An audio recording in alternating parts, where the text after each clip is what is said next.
అలాగే ఆంధ్రాలో పుట్టి ఆంధ్రాలో చదువుకొని ఎక్కడో కేరళలో దూరంగా ఉన్న కేరళలో ఐఏఎస్ ఆఫీసర్గా ఎదిగి ఆంధ్రప్రదేశ్కి ఏదైనా చెయ్యాలి అని చెప్పి 2019లో నాకు అభిమానిగానే కాదు, ఆయన రాష్ట్రానికి సేవ చేయాలనే ఒక ఐఏఎస్ అధికారిగా కృష్ణతేజ్ గారికి మనస్ఫూర్తిగా నా కృతజ్ఞతలు.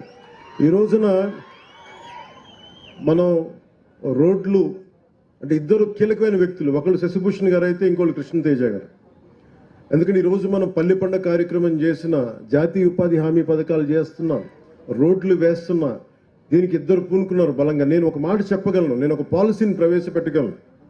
కానీ కృష్ణతేజ గారు కానీ శశిభూషణ్ గారు కానీ ఈ మాటను ముందుకు తీసుకెళ్లి క్షేత్రస్థాయిలో 100% సీసీ రోడ్స్ అయిపోయినాయి కర్నూలులో. మన కర్నూలులో అంటే దాని కారకులు ఒకళ్ళు శశిభూషణ్ గారు, కృష్ణతేజ గారు అయితే ఇంకొకళ్ళు రంజిత్ పాషా గారు కలెక్టర్. ఇందాక వేదిక పైన చూస్తూ ఉంటే అందరూ నందికొట్కూరు అందరూ గ్యాంగ్ అంతా చేరి కర్నూలు నేను అభివృద్ధి చేసుకున్న తప్ప మిగతా జిల్లాలు నేను ఎందుకు చేయట్లేదని మిగతా వాళ్ళ మీద అడగాలనిపించింది. మీరందరూ గ్యాంగ్ అప్ అయిపోయి మీరు చేసిన అభివృద్ధి ప్రజలకు మంచి జరుగుతుంటే నాకు నిజంగా మనస్ఫూర్తిగా చాలా చాలా ఆనందంగా ఉంది. మీ అందరికీ నా హృదయపూర్వక శుభాకాంక్షలు, అభినందనలు. అలాగే షణ్ముఖ్ గారికి ఐఎఫ్ఎస్ అధికారి, డైరెక్టర్ నరేగా, వారికి కూడా అంటే మేము నరేగాకి తీసుకొచ్చినప్పుడు గత ప్రభుత్వంలో సరిగ్గా జాతీయ ఉపాధి హామీకి పథకం కాదు, మొన్న గౌరవ శాసనసభ్యులు కూడా అసెంబ్లీలో మాట్లాడుతూ జాతీయ ఉపాధి హామీ పథకం సగటు బతుకు తెరువు లేకుండా ఇబ్బంది పడుతున్న కూలి సోదరి మండలికి చేయడానికి ప్రవేశపెట్టిన పథకం ఇది. అలాంటి పథకాన్ని దుర్వినియోగం చేసి ఇది రాజకీయ ఉపాధి హామీ పథకం అయిపోయింది, గౌరవ శాసనసభ్యులు తెలియజేశారు మన అసెంబ్లీలో. అలాంటివన్నీ ఎదుర్కోవడానికే షణ్ముఖ్ గారిని పెట్టాం. అలాగే వారితో పాటు మనకి శ్రీమతి నవ్య గారికి, ఐఏఎస్ గారికి కూడా జాయింట్ కలెక్టర్ కర్నూలు నా హృదయపూర్వక నమస్కారాలు. అలాగే ఐపీఎస్ శ్రీ కోయా ప్రవీణ్ గారికి, deputy inspector general of police, వారికి కూడా నా హృదయపూర్వక కర్నూలు రేంజ్ హృదయపూర్వక నమస్కారాలు. అలాగే యువ ఐపీఎస్ అధికారి శ్రీ విక్రాంత్ పాటిల్ గారికి, నా సూపర్ ఎస్పీ ఆఫ్ కర్నూలు, వారికి కూడా నా హృదయపూర్వక నమస్కారాలు. I love you.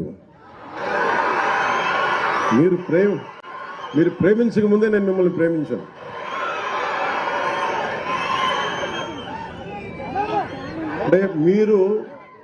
అంటే నేను ఇందాక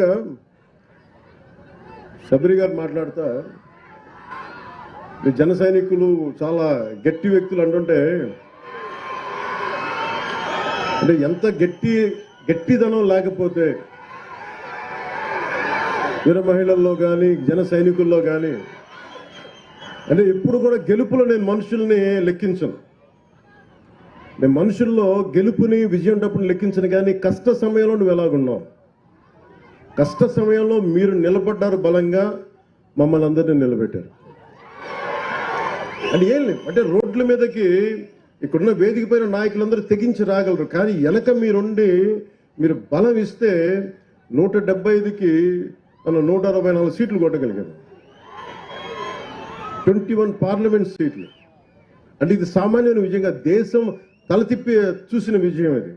అలాంటి విజయానికి మీలాంటి యువత కానీ మీలాంటి కమిటెడ్ వ్యక్తులు లేకపోయినంటే ఈ పాటికి ఇది సాధ్యమయ్యే పని కాదు.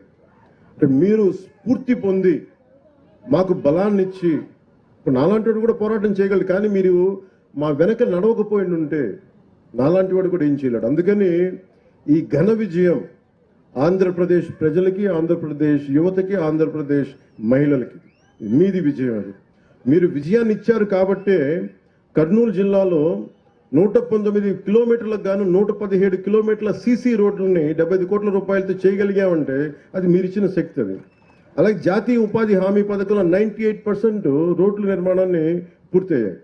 దీనికి మనస్ఫూర్తిగా కలెక్టర్ రంజిత్ పాషా గారిని మనస్ఫూర్తిగా వారికి నా అభినందనలు తెలియజేస్తాను. మిమ్మల్ని స్ఫూర్తిగా తీసుకొని అందరూ పనిచేయాలి అనేది నేను నా విజ్ఞాపన అందరికీ.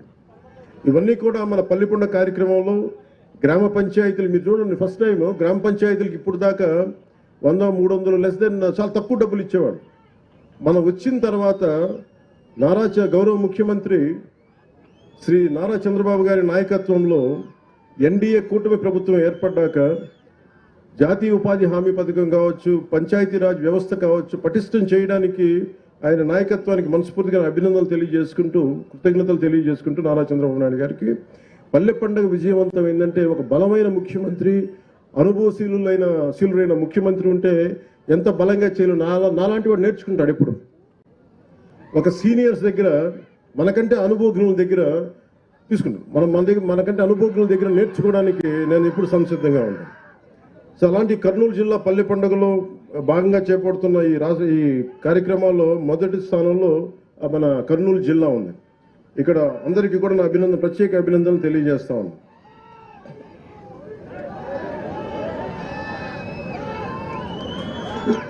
మీరు మారరే. నేను పల్లె పండగ, పంచాయతీరాజ్, సీసీ రోడ్లు, దేశం బాగుండాలంటే మీరు ఓజీ సరే కానివ్వండి, నేను ఏం చేస్తాను. మీ శక్తి ముందు శబరి గారికి కూడా చెప్తున్నా, బైరెడ్డి శబరి గారికి కూడా, నాకు కూడా వీళ్ళ శక్తి ముందు నా శక్తి కూడా సరిపోదమ్మా. వీళ్ళు గొడవ పెట్టుకున్నా నేను కూడా ఆగలేను. అందుకని వీళ్ళకి నమస్కారాలు తెలియజేయడం తప్ప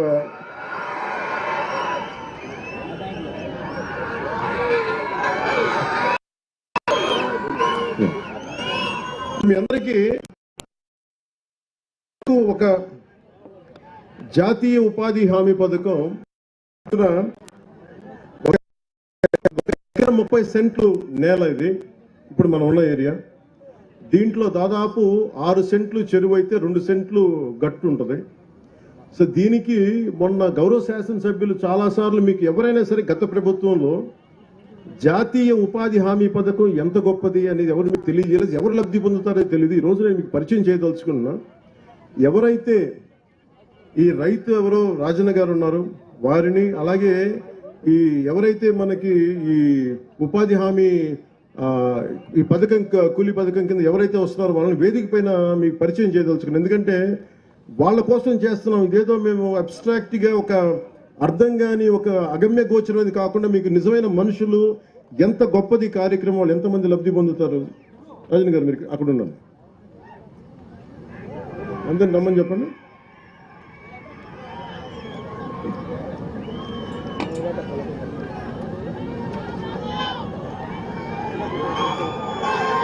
పేర్లు ఎక్కడ ఉన్నాయి?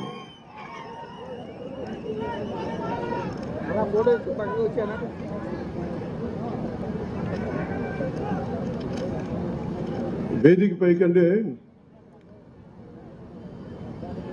వీరు సుర రాజన్న గారు. ఈ భూ విస్తీర్ణం ఎకరం 30 సెంట్లు, పుడిచెట్ల గ్రామానికి సంబంధించి. అలాగే జాతీయ ఉపాధి హామీ పథకం వేతనదారులు శివశంకర్ గారు, లక్ష్మి గారు, రేణుక గారు, విజయుడు, చిన్నమ్మ, రేణుకమ్మ, నాగలక్ష్మమ్మ, అబ్దుల్ రహీం, లక్ష్మీ మేరీ, సుర శివశంకర్ వారి అబ్బాయి. అంటే వీరందరినీ ఎందుకు మీకు పరిచయం చేస్తున్నానంటే